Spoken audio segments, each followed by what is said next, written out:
Então, se vocês quiserem chegar mais para frente, fica à vontade, tá bom? Aí a gente tem que... Olha, eu falo para mais para frente, vai para mais longe.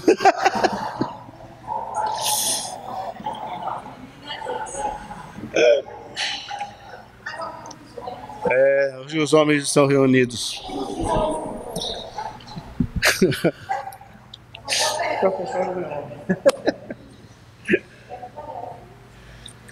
Muito bem, muito bem. Carta de Paulo aos Romanos, capítulo 11, versículos 24 a 36.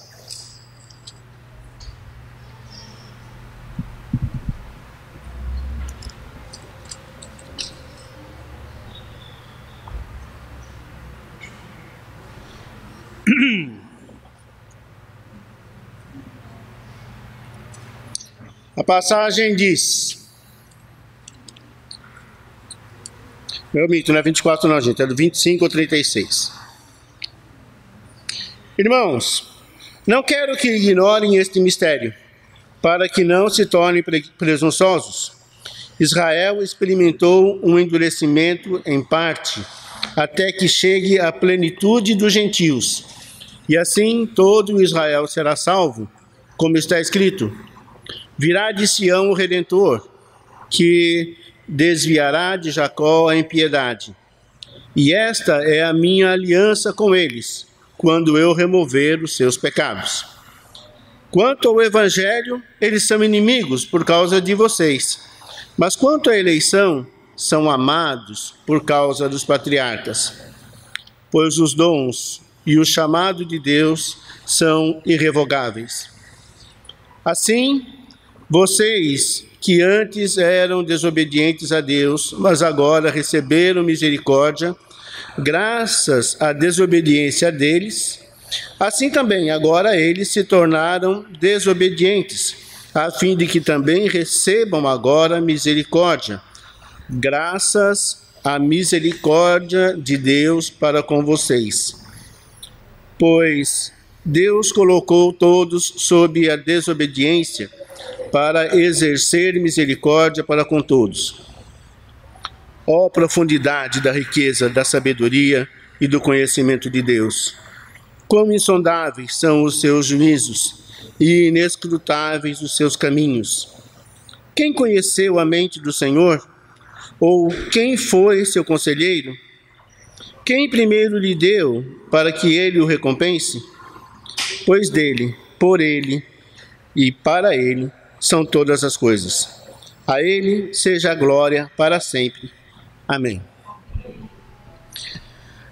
Esse trecho é um trecho lindíssimo. Não houvessem ainda outros ensinamentos, eu acho que o livro de Romanos poderia terminar com essas frases, com esse louvor vindo da parte de Paulo. Como nós vimos no começo, Paulo escreveu essa carta a uma igreja que tinha recebido em parte os benefícios do reino. Eles não tinham, por exemplo, dons espirituais acontecendo lá, porque nenhum apóstolo havia estado entre eles. E Paulo desejava passar por lá para lhes entregar alguns desses dons e também para reforçar a sua fé com base na confirmação das coisas que ele vinha fazendo. Nessa carta, ele trata de doutrina e trata de prática dos conhecimentos a respeito do Senhor. Capítulos 9 ao 11 é onde nós entramos para estudar a segunda parte dessa carta, que são as práticas. Na primeira parte, que terminou no capítulo 8, ele falou sobre doutrina. E foi um trecho complicado do livro para a gente conseguir entender.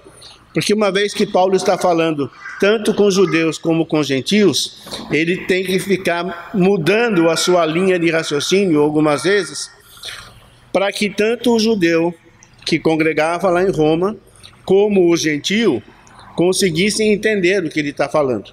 Porque a base de conhecimento dos judeus é uma, e os gentios não tinham base nenhuma de conhecimento. Então, para conseguir orientar tanto um lado como o outro, então ele muda a linha de raciocínio algumas vezes, e até para a gente fica complicado entender. A gente tem que ir várias vezes ao Velho Testamento para conseguir entender algumas coisas que Paulo está dizendo. Nessa segunda parte da carta, o período de prática também está dividido em duas sessões. A primeira sessão é a explicação de como aplicar aquelas doutrinas, que ele deu até o capítulo 8. E a partir do capítulo 12, ele vai dar a aplicação dessa explicação que ele está dando até aqui, entre os capítulos 9 e 11. Ok? E esse trecho do capítulo 11 é onde ele termina a exposição do que nós temos chamado o problema dos judeus. Eu não vou perguntar para vocês qual que era o problema dos judeus no dia, porque vocês poderiam dar várias explicações e todas estarem certas. E como minha cola está gigante hoje e o tempo continua o mesmo, vamos tentar abreviar um pouquinho. Mas qual era o grande problema dos judeus? Era aquela questão que eles tinham quanto à doutrina da justificação pela fé e a aliança que Deus fez com os judeus no Monte Sinai. Por quê? Porque eles já se achavam salvos. Nós somos o povo de Deus. E Paulo vem explicar para eles que aquela aliança não tem mais significado agora que você é justificado pela fé. Eles antes não tinham perdão de pecado e agora têm a oportunidade de serem perdoados. Mas para quem não conhecia nada, é uma coisa você explicar. Nesse caso, para os gentios, para a gente como nós. Mas para o judeu que tinha certeza que ele era o povo de Deus, o povo escolhido, dizer que de repente, não, aquela aliança não serve para te salvar? Pô, como assim não serve para me salvar? Que maluquice é essa? Se a vida inteira eu aprendi que eu sou o povo de Deus. Então aqui Paulo está terminando de tratar dessa questão. Daqui para frente, ele vai tratar da aplicação disso. Ele provavelmente não vai falar mais dessas questões anteriores. Então ele está pondo uma pedra em cima do assunto. Em outras palavras, se você entendeu, ótimo. Se você não entendeu, cuidado. Cuidado. Cuidado, porque se você não fizer agora como está prescrito no novo mandamento, então você está fora da justificação. Você está fora do perdão. Você está fora da restauração que Deus está oferecendo.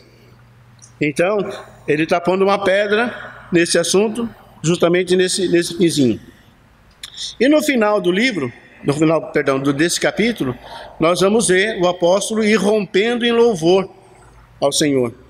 Sabe, e é magnífico. Nós precisamos ler várias vezes esse trecho do versículo 33 ao 36, porque ele é de uma paixão, é de uma sensibilidade muito grande de Paulo, quando ele se refere a Deus, né? E nós precisamos aprender isso. Então Paulo falou a respeito de algumas verdades que podemos saber sobre salvação e sobre Deus. E ele também mencionou algumas coisas que não podemos saber, fechando esse trecho de explicação. Então vamos lá. O que podemos saber sobre a salvação de Deus? Versículos 25 a 32. Quem pode ler para a gente? Porque não quero, irmãos, que ignoreis este segredo, para que não preocupais de vós mesmos. O endurecimento vem parte sobre Israel, até que a plenitude dos gentios haja entrado. E assim todo Israel será salvo, como está escrito: se ouvirão o pecador, desviará de Jacó as verdades. E este será o meu conserto com eles, quando eu tirar os seus pecados. Assim que, quanto ao evangelho, são inimigos por causa de vós, mas quanto à eleição, amados por causa dos pais. que os dons e a vocação de Deus são sem arrependimento. Porque assim como vós também antigamente fostes muito obedientes a Deus, mas agora alcançaste misericórdia pela desobediência deles, assim também estes agora foram desobedientes para também alcançarem misericórdia pela misericórdia a vós demonstrada. Porque Deus encerrou a todos debaixo da desobediência, para que todos usarem misericórdia. Amém. Então vamos lá. Deus elaborou um plano para salvar Israel. E ele menciona aí que todo Israel será salvo. Pergunto, todo Israel será salvo? Não. Nós já vimos que há uma diferença clara no Israel que será salvo e no Israel físico. E isso parece que era o grande tapa-olho dos judeus. Porque Paulo está falando de uma realidade espiritual enquanto eles estão presos na materialidade. Israel é uma nação, a nação será salva. E Paulo dizendo, não, a Israel espiritual será salva. Aqueles que entenderem essa mensagem, esse mistério que está sendo revelado para vocês, e não todo mundo. Então, o mistério aqui está justamente na revelação que Paulo está trazendo. Irmãos, aquele concerto que foi feito com nossos pais lá no Monte Sinai, tratava de uma realidade. Agora, em Cristo Jesus, a realidade é outra. Agora nós podemos alcançar a justificação pela fé. Quer dizer o quê? Nós podemos ser considerados retos, justos aos olhos de Deus, por causa do sacrifício que Jesus fez. E isso precisa ficar definitivamente claro para vocês, porque se você ficar apoiado na ideia de que por ser judeu você já está salvo, meu irmão, está ruim para você. Está ruim para você. Então, Deus elaborou esse plano, e a ideia dele é usar a aceitação dos gentios para despertar a fé dos judeus. Não sei, para quem é pai há bastante tempo, como eu, de vez em quando a gente faz umas chantagemzinhas com os filhos, né?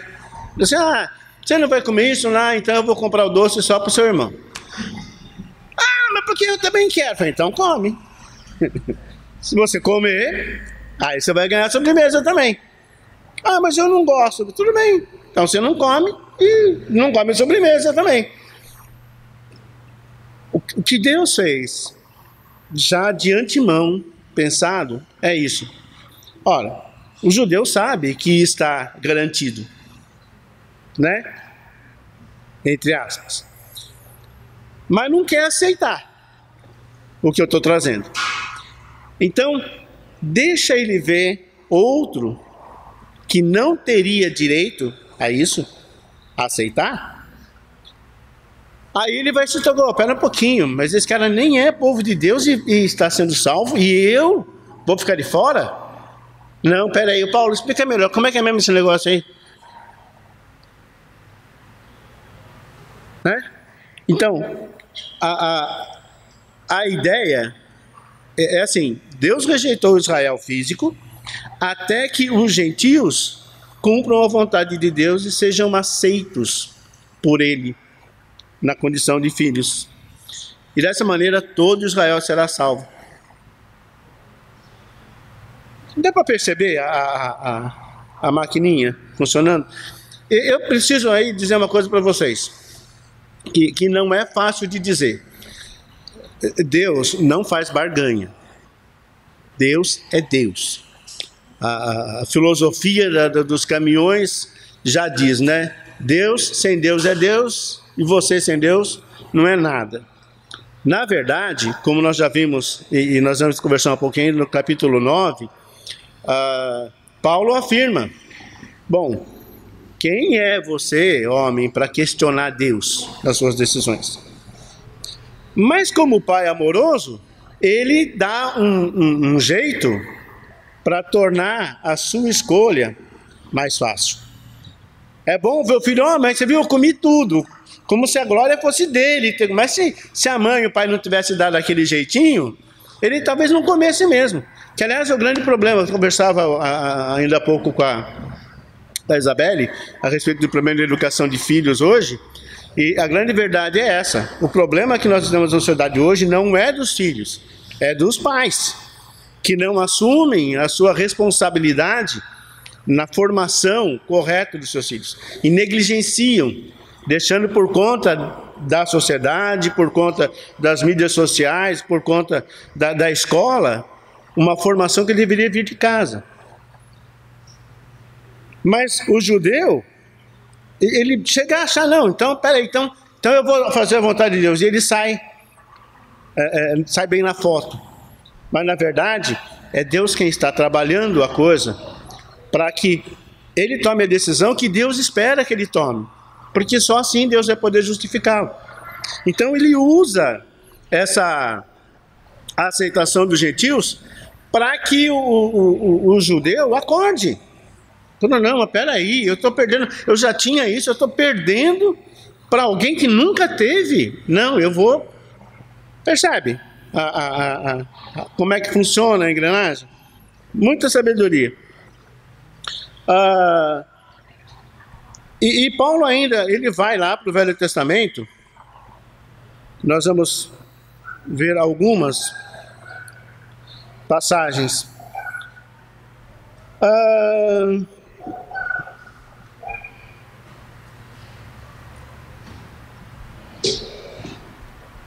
Capítulo 11, versículos 26b e 27. Alguém lê para mim, por favor.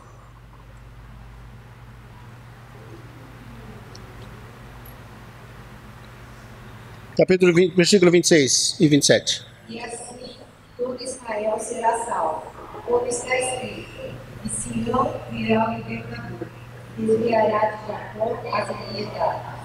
E esta será a minha aliança com ele, quando eu tirar os seus pecados. Ok. Então olha lá. Ele diz aí, virá de Sião, Jerusalém, o libertador. Agora vai lá para Isaías 59, versículo 20.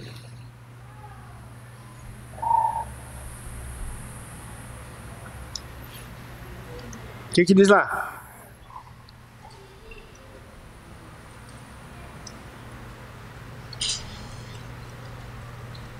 Virá o Redentor, a Sião, e ao se desviarem das transgressões de Jacó,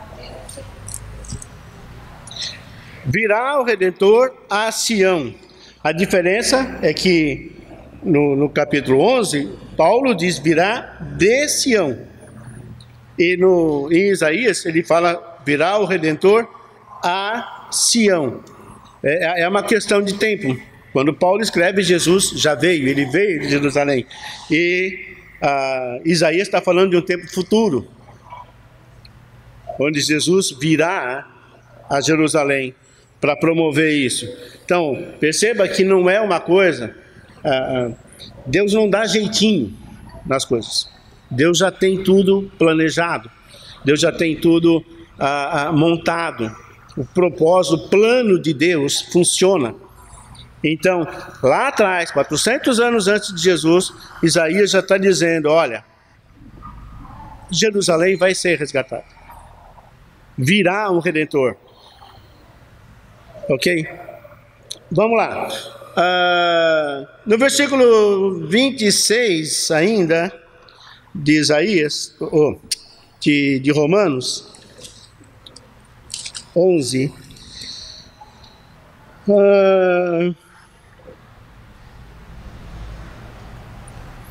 ele diz, ele apartará, ou ele removerá de Jacó, que é Israel, todas as impiedades. Isaías capítulo 27, versículo 9, o que diz?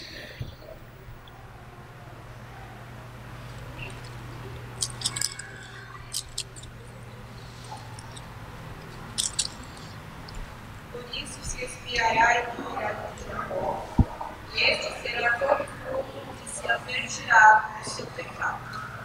Quem fizer a todas as pedras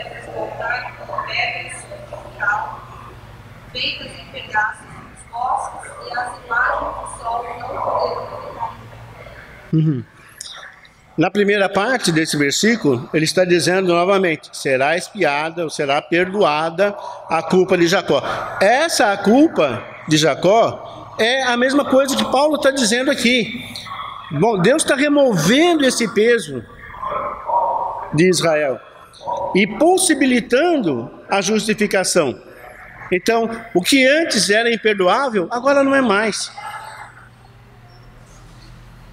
E ele vai continuar dizendo, no versículo 27, e esta é a minha aliança com eles. Volta lá para Isaías 59, versículo 21.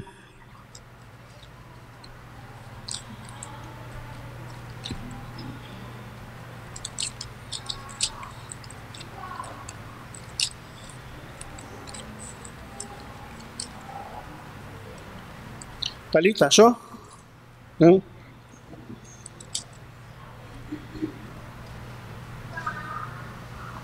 Quanto a mim, esta é a minha aliança com eles, diz o Senhor.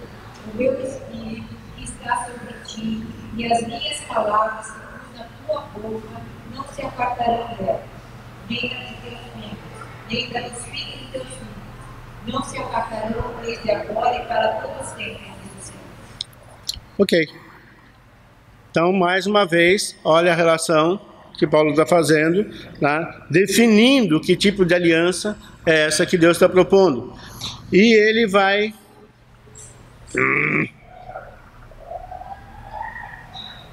Eu não sei como é que vocês mais jovens lidam tão facinho com esse negócio aqui, viu? Eu apanho. Ok. E ele vai terminar dizendo... No capítulo 11, que acabou de fechar aqui.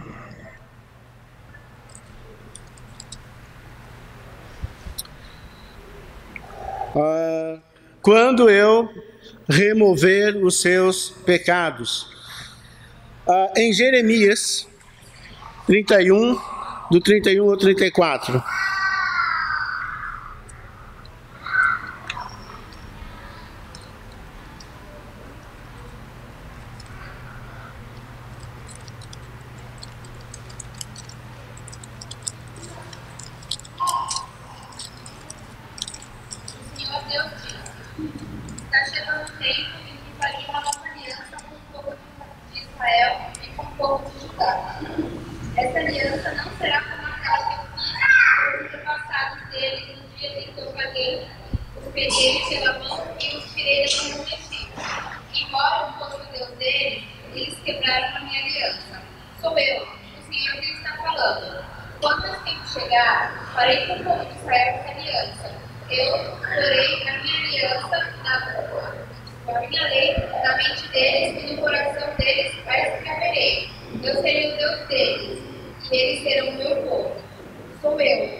Amém.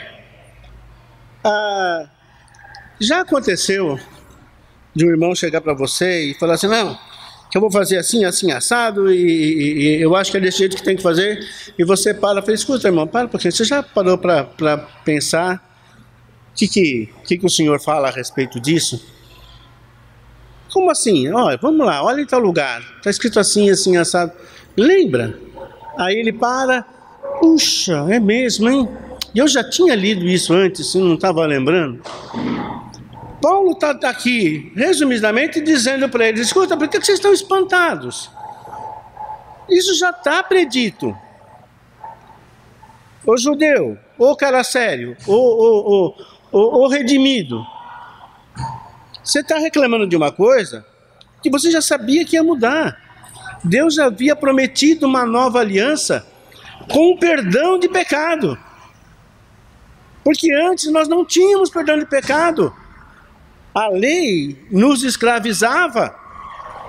Mas agora, lá em Jeremias, ele disse, Eu vou fazer uma nova aliança, que vai ser muito melhor do que a que vocês têm agora. E ele ainda assina embaixo: eu, o Senhor, estou dizendo. Não precisa ter dúvida. Abre a cabeça, pensa um pouquinho, olha o que está escrito, antes de agir com estupidez. Eu ouvi uma outra aula que o Ailton deu esses dias para vocês, e ele comentava que nessa época havia em torno de 5 milhões de judeus. Oh, perdão, foi nessa época? Não, na época de Elias. 5 milhões de judeus, e só 7 mil não tinham dobrado seus joelhos a Baal. Olha, 7 mil num universo de 5 milhões é quase nada. É quase nada. Mas esses 7 mil entenderam o que Deus estava fazendo. E aqui, quando chegamos nessa carta, escrita há mais ou menos 52 anos,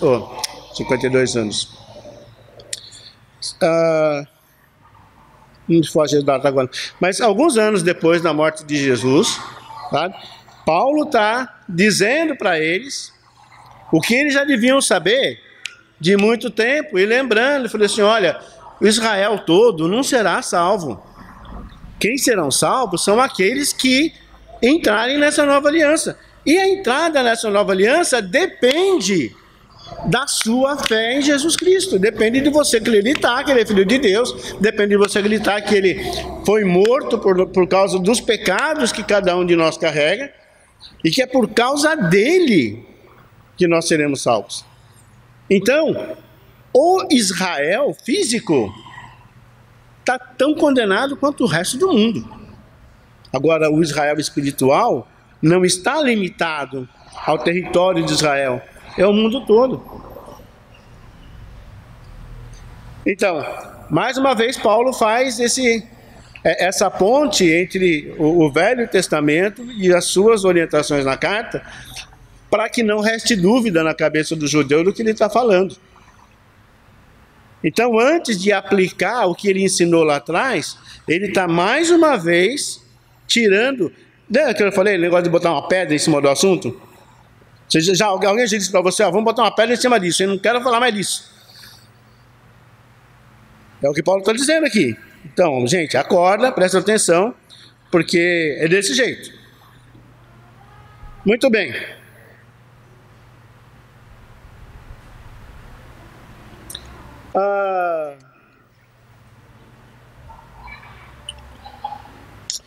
Considerando que ele também está falando com gentios nessa carta, ele também discretamente está lembrando os gentios de que o salvador deles é judeu,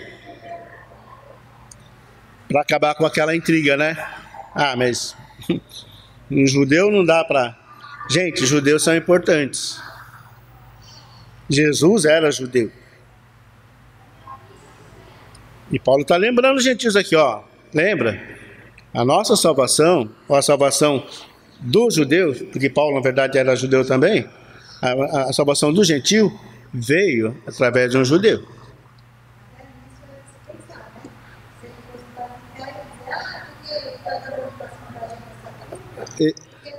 Bem colocado.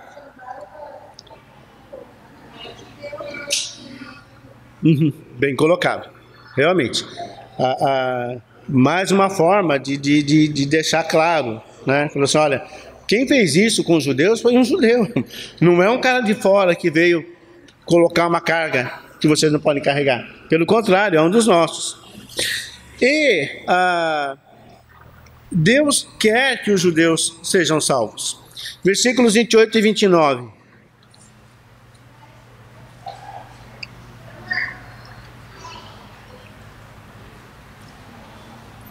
Romanos 11, 28 e 29. Quer dizer...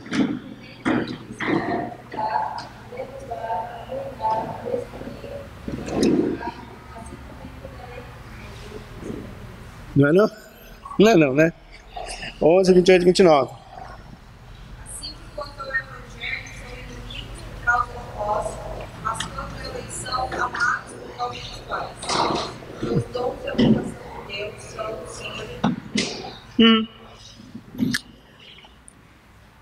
Aí tem um trechinho meio confuso, mas nem tanto. Bom, ele diz aí, primeiro, que Deus quer salvar os judeus. Tá? Os judeus mataram Jesus Cristo. Fizeram coisas desprezíveis. Mas nem por isso Deus os rejeitou. A verdade é tanto para nós como para eles. No entanto, ele diz aí que os judeus são inimigos de Deus por causa dos gentios. O problema do judeu é com o evangelho. O problema dos judeus era com Jesus Cristo. Por quê? Porque Jesus está dizendo agora que as leis que nós recebemos de Moisés não são válidas para a salvação. Esse Jesus está dizendo agora que se eu quiser ser salvo, eu preciso rejeitar os ensinos que eu recebi. Quando na verdade Jesus não disse isso. Mas na cabeça do judeu, Jesus, ao invés de vir confirmar aquilo que eles já sabiam, Jesus veio mudar as regras do jogo. Então, de repente, agora não é mais o que eu fazia. Então, estavam bronqueados com Jesus. E o que é pior, por causa do evangelho de Jesus, esse povo imundo, que são os gentios, estão sendo aceitos na presença de Deus. Como assim?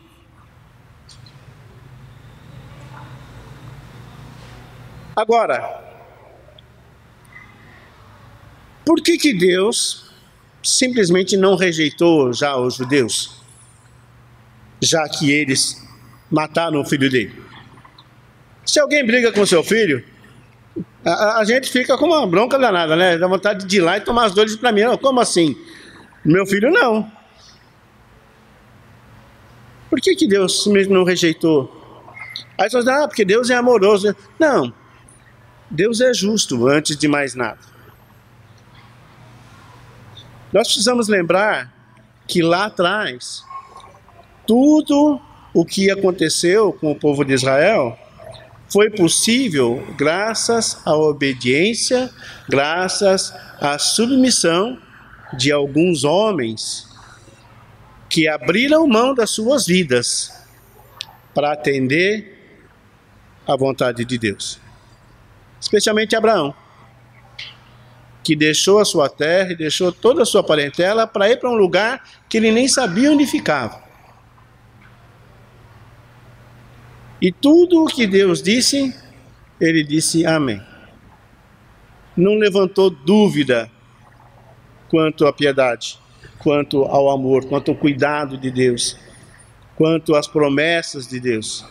Tanto é que ele mesmo não as alcançou, mas ele morreu na confiança de que essas promessas seriam cumpridas. E a última dessas promessas, quem é aluno da escola da Bíblia aí, lembra? 3 promessas: uma grande nação, um grande povo e uma bênção para todas as famílias da terra. E essa bênção é Jesus. Então, por causa dos patriarcas, a eleição dos judeus está garantida. Porque apesar dessa geração ser rebelde, ser desobediente, ser assassina, por causa dos patriarcas, Deus é fiel e Ele mantém a sua promessa. A primeira parte do versículo 28 poderia ser ampliada e ficar desse jeito: quanto ao evangelho, são eles, os judeus, inimigos e só merecem castigo. Já a última parte do versículo poderia ser ampliada assim: quanto, porém, à eleição, amados por causa dos patriarcas. Por isso, Deus está lhes dando nova oportunidade para ouvirem e aceitarem o evangelho. Percebe?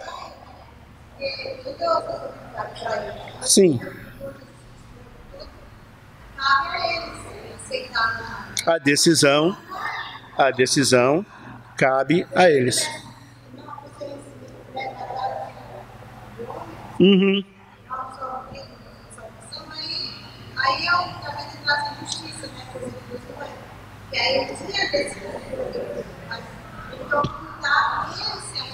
Sim. Decidi, aí eu ia pela fé. Uhum. Pela confiança, né? Como filho de Deus, como Redentor, é. Pois é.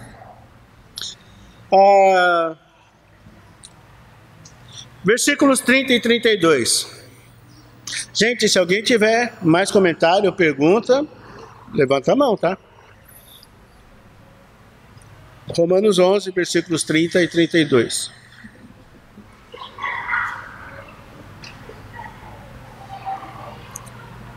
E assim como nós também antigamente nos desobedientes a Deus, mas agora alcançaste misericórdia pela desobediência deles.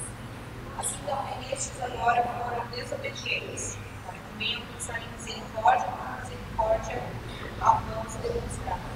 Porque Deus ensinou a todos debaixo da desobediência, para com todos usar misericórdia. Então, nesses dois capítulos, esses três capítulos, capítulo 9, capítulo 10 e capítulo 11, as palavras misericórdia e graça são recorrentes, acontecem todo o tempo. E nesse trechinho, a desobediência deles, misericórdia para vocês, a desobediência, a sua misericórdia para eles, fica um jogo de misericórdia aí, né? O que está acontecendo? É interessante. A palavra misericórdia está muito ligada com a palavra graça. Sabe? É como se uma não existisse sem a outra, como uma não tivesse sentido sem a outra. E a gente vai ver que realmente elas estão muito, muito próximas. Quando você lê misericórdia, parece que não é misericórdia, parece que é graça. Quando você lê graça, não parece que é graça, parece que é misericórdia, porque está muito ligado mesmo uma na outra. Segundo o Dale Hartman, graça é Deus nos dar o que... Deus não nos dá, o que merecemos. O que nós merecemos? Condenação, castigo. Então, só o fato de Deus não dar aquilo que a gente merece é uma graça. Misericórdia é o oposto disso. Misericórdia é Deus nos dar o que não merecemos. Bom, se o que eu mereço é castigo, o que eu não mereço é bênção, né? Você vai repreender, vai oferecer um privilégio para um filho desobediente, para um filho mau caráter, para um filho abusivo? Não. Mentira, a gente dá assim. Porque ama, né? Eu vi essa carinha. É uma coisa e outra, porque na verdade a gente faz e não faz, mas há um conceito diferente quando se trata dos nossos filhos. E na verdade a misericórdia é isso. É Deus dar aquilo que a gente não merece. Ele dá bênçãos para a gente. Porque todo mundo sabe o que é certo, o que agrada a Deus e o que não agrada. Mas isso não é motivo para a gente fazer só o que agrada a Deus. Muitas vezes a gente faz o que nos agrada. E ainda faz aquela carinha, né? Desculpa, Deus. Sabe, perdão, né? Puxa, errei de novo. Ó. Cara de pau. Você ia falar alguma coisa?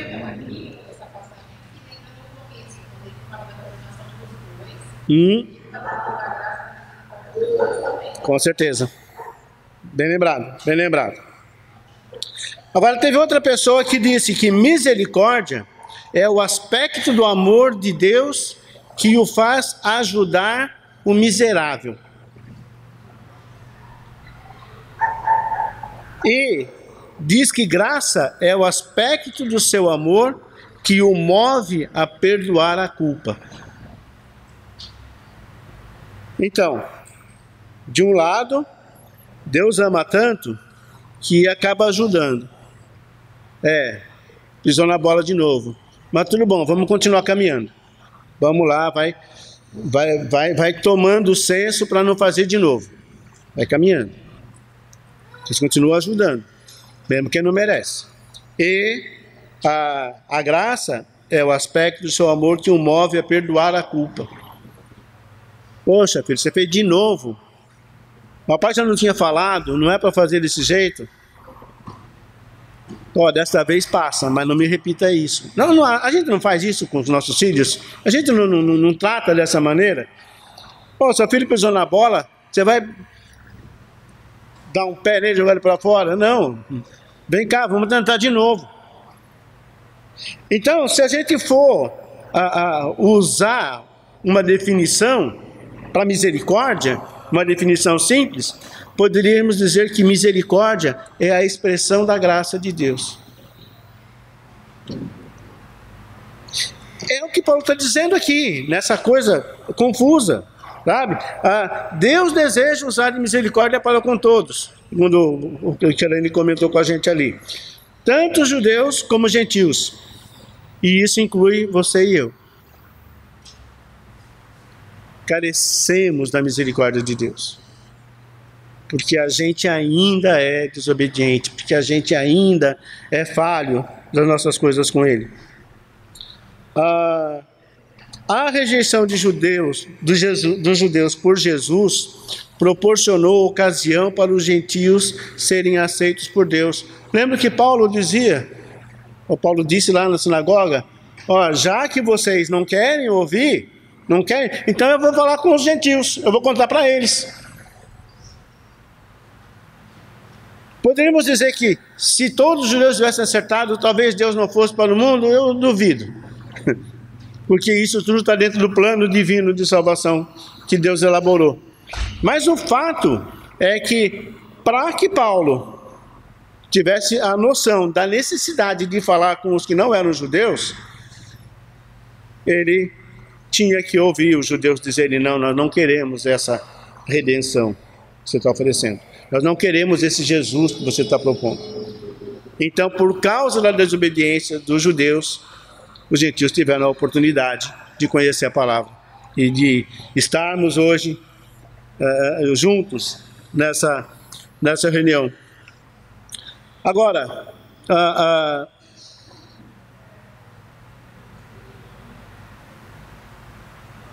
nos versículos 30 e 31, a sequência que Paulo oferece acaba sugerindo justamente isso, que os judeus iriam, por sua vez, obedecer ao Evangelho, sendo aceitos por Deus. Porque, assim, essa bola é minha. Então, só vai jogar no meu time quem eu quiser. Aí aparece o seu Valdir do outro lado e com outra bola. Mas eu também tenho uma bola. Então no meu time eu vou deixar jogar quem quiser. Não, então no meu time também pode vir todo mundo. Percebe? Como muda a coisa. Eu tenho uma coisa que é só minha, então eu decido com quem.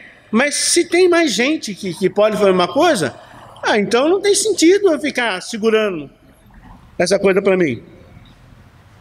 E é isso que Paulo está dizendo já que os judeus se tornaram inimigos do Evangelho, mas os gentios não, então se o gentio pode, então eu posso também, porque eu vou deixar o gentio ser salvo e eu não vou ser salvo? Não, peraí. E aí os judeus passam a aceitar. Quando o gentio percebe, mas então todo Israel vai ser salvo agora? Então, vamos nós também. E aí, por causa do ciúme de um, o outro acaba sendo salvo também. E nesse projeto, Deus consegue levar a misericórdia, ou expressar a sua graça, para o mundo todo. Às vezes eu fico pensando, por que Paulo não falou isso de um jeito mais simples, né?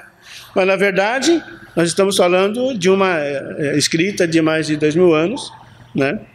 E nesse contexto da época, estava claro para eles.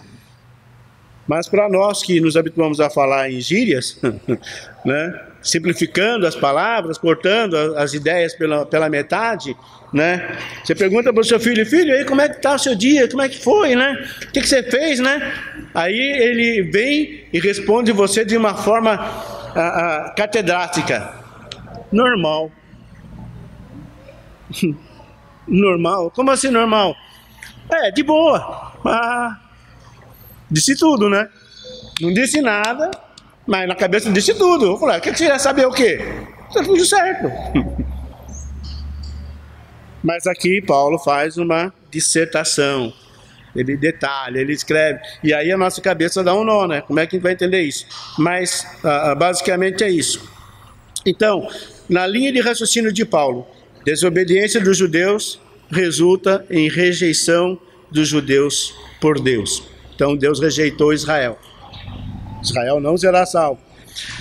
A misericórdia usada para com os gentios faz com que os gentios aceitem a Deus. Porque gentil não era povo, né? Mas a misericórdia de Deus tornou o gentil povo. Deu status, elevou o judeu, o gentil. Aí, a misericórdia usada para com os judeus, porque Deus não desprezou, poderia ter desprezado, né, por causa das maldades que eles fizeram, resulta na aceitação dos judeus por Deus. Deu para pegar o sentido da coisa? Se não deu, eu aconselho que vocês leiam de novo a passagem, pensem um pouquinho, que as coisas se encaixam. Mas, resumidamente, é isso. Resumidamente é isso. Essa é a linha de pensamento de Paulo. Então, Paulo concluiu essa parte dizendo, porque Deus a todos encerrou na desobediência, a fim de usar de misericórdia para com todos. Está no versículo 32. Todos aprisionados na desobediência como resultado da nossa própria pecaminosidade. Todos são desobedientes, tanto judeus como gentios. Está todo mundo no mesmo pacote. Não tem um melhor que o outro. Todo mundo preso na desobediência. Então, a situação é desesperadora, porque o pecado atormenta, todo mundo sabe que está devendo, a lei condena, no caso dos gentios, eles não tinham salvação, e a consciência amedronta, porque você sabe que se você não se arrepender, você vai responder por esse pecado, se você não mudar a sua vida. A pregação de Jesus basicamente era essa: arrependam-se, porque o reino de Deus está próximo. Sem arrependimento não tem salvação.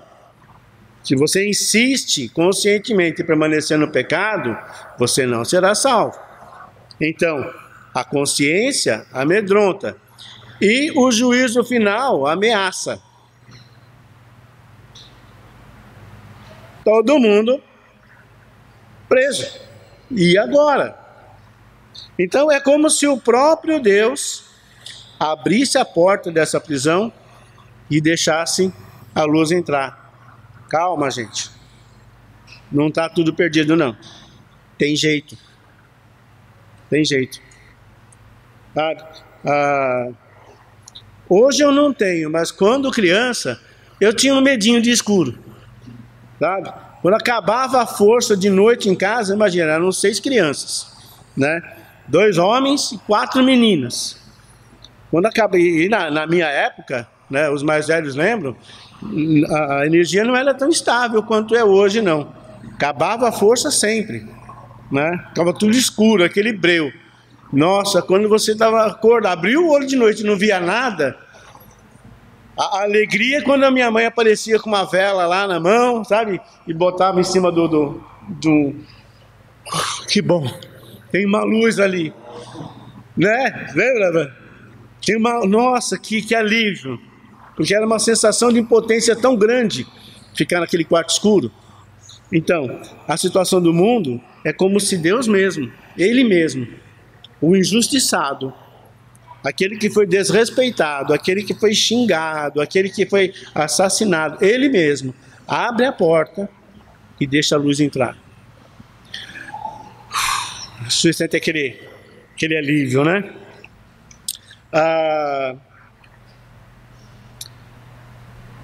Então, a única base em que alguém pode ser salvo é na misericórdia e na graça de Deus. Então, Ele quer usar de misericórdia com todo mundo.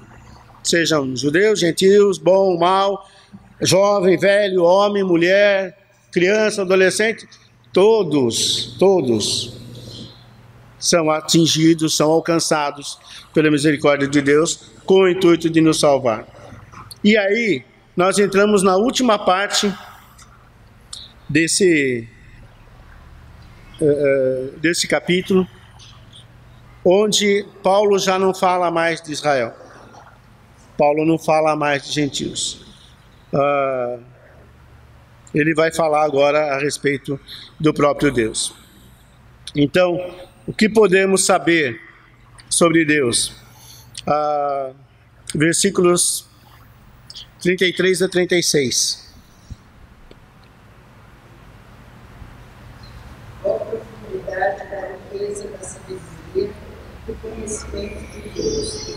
Quão insondáveis são os seus juízos e inescrutáveis os seus caminhos? Quem conheceu a mente do Senhor? Ou quem foi seu conselheiro? Quem primeiro lhe deu para que ele o recompense? Pois dele, por ele, para ele são todas as coisas. A ele seja a glória para sempre. Amém. Amém. Então, Paulo dá aí aos seus leitores, inclusive a nós, um vislumbre da mente e dos métodos de Deus. Ele diz como Deus usou a desobediência dos gentios para dar oportunidade, como Deus usou a desobediência dos judeus para dar oportunidade aos gentios de serem salvos. E depois, como ele usou da obediência dos gentios para incentivar a obediência dos judeus. Alguns possuem conhecimento, mas falta de sabedoria. Outros são sábios, mas carecem de conhecimento. Deus, no entanto, tem os dois. Ele tanto tem o conhecimento, como sabe aplicar esse conhecimento. E isso é sabedoria.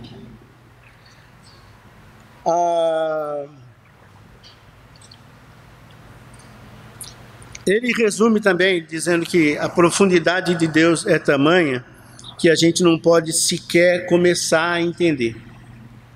Não adianta a gente fazer um esforço sobrenatural para entender como que Deus age.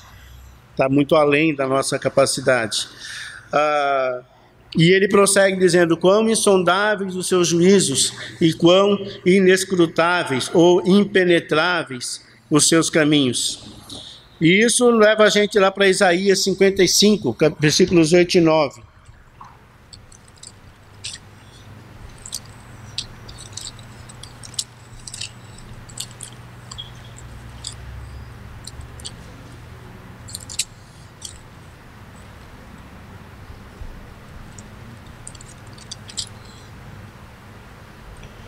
Pois os meus pensamentos não são os pensamentos de vocês, nem os seus caminhos são os meus caminhos, declara o Senhor.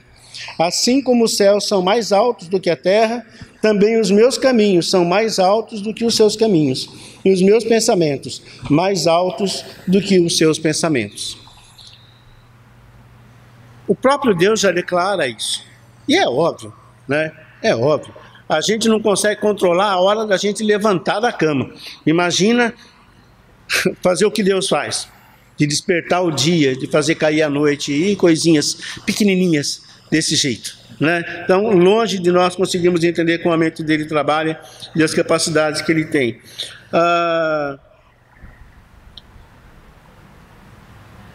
E ele ainda diz: quem, pois, conheceu a mente do Senhor, ou quem foi o seu conselheiro? A quem Deus pediu conselho? E a resposta a todas essas perguntas é uma só: ninguém. Ninguém. Deus é soberano. Deus é poderosíssimo. Deus é sábio. Deus é conhecedor. Ele é Deus. Então a primeira coisa que Paulo diz a respeito de Deus é que nós não podemos saber tudo sobre Ele. E alguém ainda disse que à medida que a ira do conhecimento aumenta, também aumenta a praia da ignorância.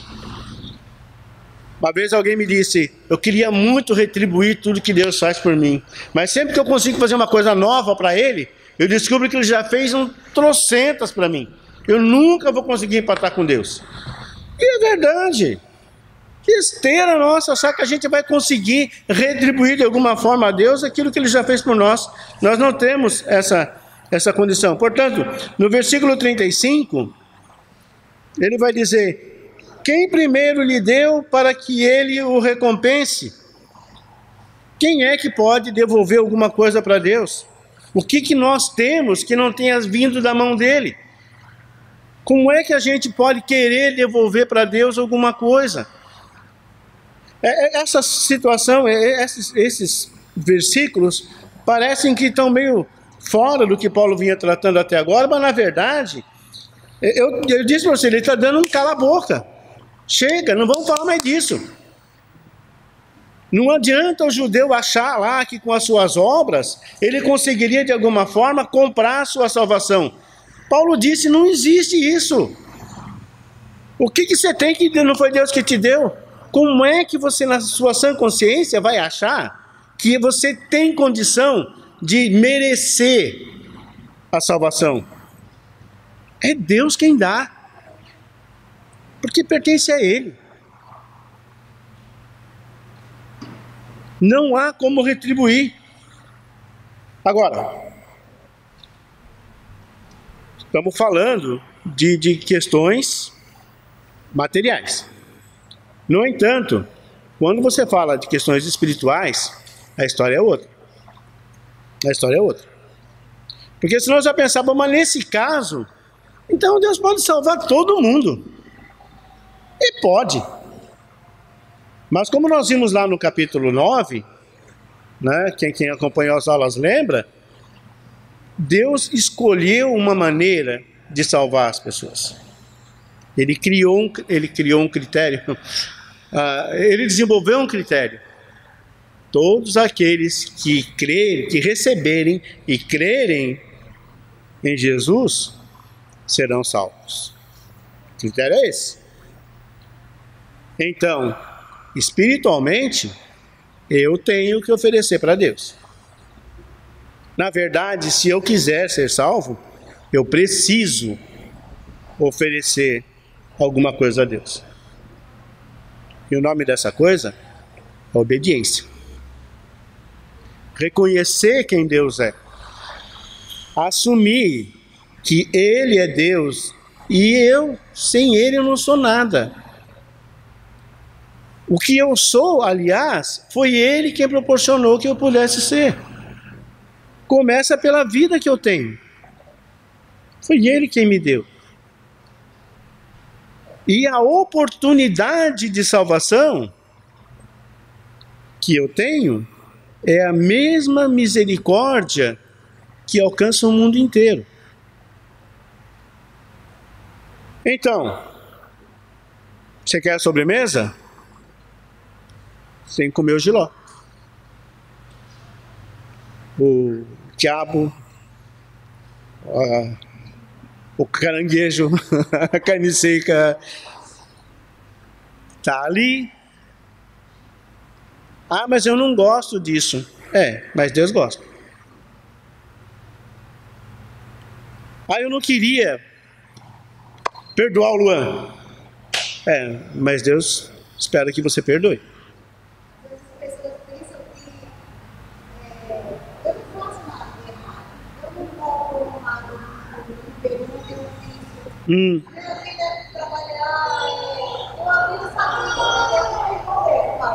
Sim.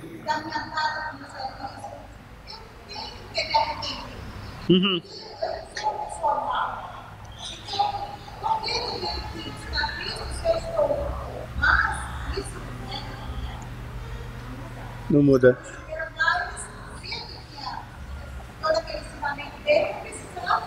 Uhum. Uhum. Uhum. Jesus veio para mudar a situação. Então, se ele não pensar dessa forma, a gente só perde, né? Sim. Você falou, Deus como você Deus. Não é? Às vezes a gente pensa, eu vou fazer um favor para ir para a igreja, melhor livro, eu vou dormir. Mas é só você que ganha. É só você que ganha. Muito bem colocado. Porque Jesus contigo você não tem ninguém, independente. Verdade. E a gente está tendo que buscar, ganhar. Verdade. E todo aquele que estuda, é a gente que ganha. Uhum. Cresce, é a gente também. Muito bem colocado. Muito bem colocado. Com certeza. Com certeza, não é mesmo? Na verdade, é uma questão de inteligência. É uma questão de inteligência. Olha, se Deus é soberano, se Deus pode tudo, se Deus é Deus independente de mim, quem que está ganhando nessa relação? Sabe, é como você ter um primo rico, né? Você vai para a casa dele e ele fala para você, olha, só pode entrar na piscina depois das 10. Só tem uma piscina para entrar? Então eu vou depois das 10, porque se eu for antes, ele vai dizer para mim, não, você entrou antes do horário, pode ir embora. Olha, eu perdi o resto do dia porque eu não pude esperar mais 10 minutos. E assim é com relação às coisas que Deus ordena para a nossa vida. O que é a nossa vida em termos de eternidade? Não é nada. A palavra diz que nós somos como uma brisa passageira. Então esse tempinho que eu estou aqui, eu vou arrumar briga com Deus? Eu vou desobedecer? Para perder o restante que eu tenho? Gente, usa a cabeça. Paulo está dizendo, mas, gente, presta atenção, não vou falar mais disso. Está na hora de vocês tomarem juízo. Olha como esse Deus é magnífico, como Ele é maravilhoso. Como Ele se incomodou na sua eternidade de criar a gente para que nós fôssemos família dEle. Ele foi lá fora te buscar, te trouxe para cá. É um privilégio estar na presença de Deus. Estar com Deus é legal, mas estar com essa gentinha aqui, eu vou te contar, viu? Peraí. Cada um de nós é tão amado por Deus quanto o outro. Se Deus ama a Jane, ama a Célia, ama a Luan, eu não vou amar? A minha condição é igual a deles. Estávamos todos na desobediência. E Deus abriu as portas e falou, vem para a luz. Ele não escolheu um ou outro, falou, vem. Agora, quem não quiser vir, uma hora essa porta vai fechar. Aí, amigo, não vai dizer que Deus é injusto. Deus não me amou. Deus te amou, sim, Deus te ama. Essa é a realidade que Paulo está demonstrando para eles aqui. Tanto é que no versículo 36, ele vai dizer como Deus é maravilhoso, porque dele e por meio dele e para ele são todas as coisas. E ele não está falando só das coisas físicas, porque também essas são para ele, mas ele está falando especialmente da criação toda. A nossa redenção também é dele. E por meio dele, foi ele que possibilitou isso. E possibilitou que nós fôssemos redimidos para ele. Então é muito sério o que Paulo está fazendo aqui, chamando a atenção tanto de judeus como dos gentios, tanto dos leitores daquela época, como para cada um de nós, dessa preocupação de Deus e dessa atenção que nós temos que ter com relação a Ele. E ele termina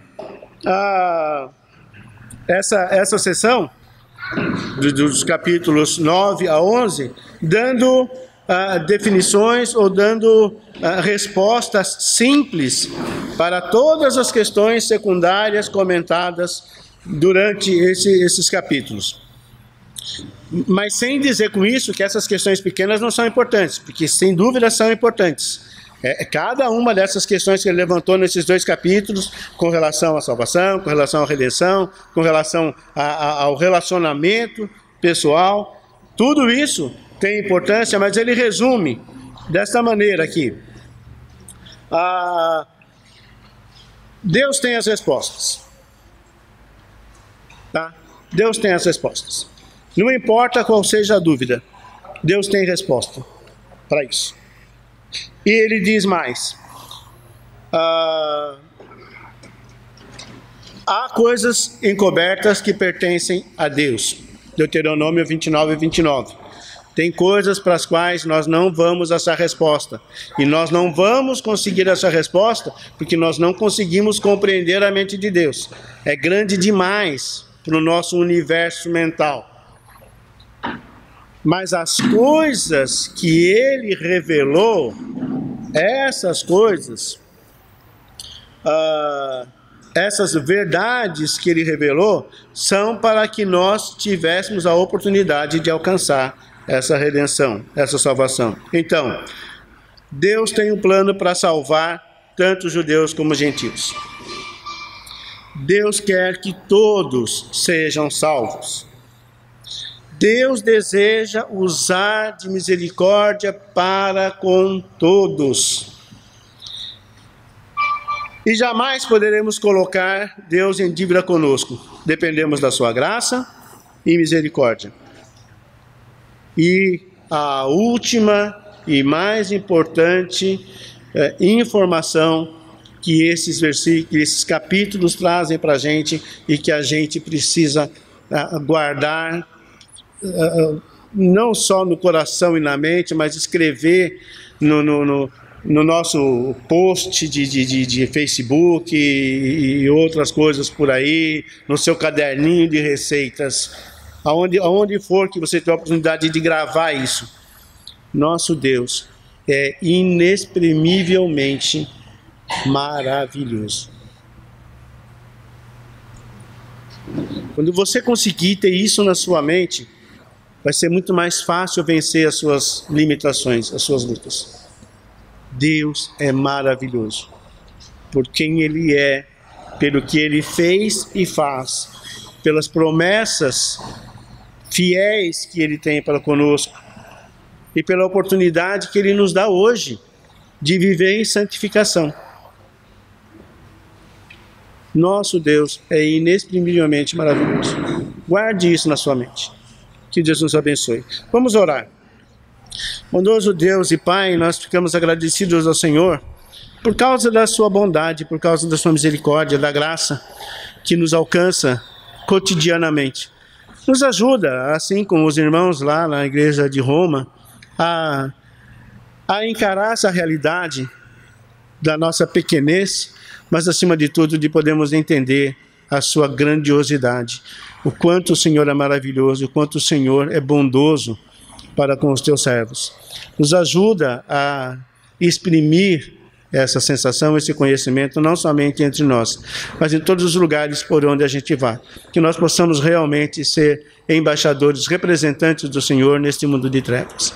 No nome santo de Jesus oramos e agradecemos. Amém.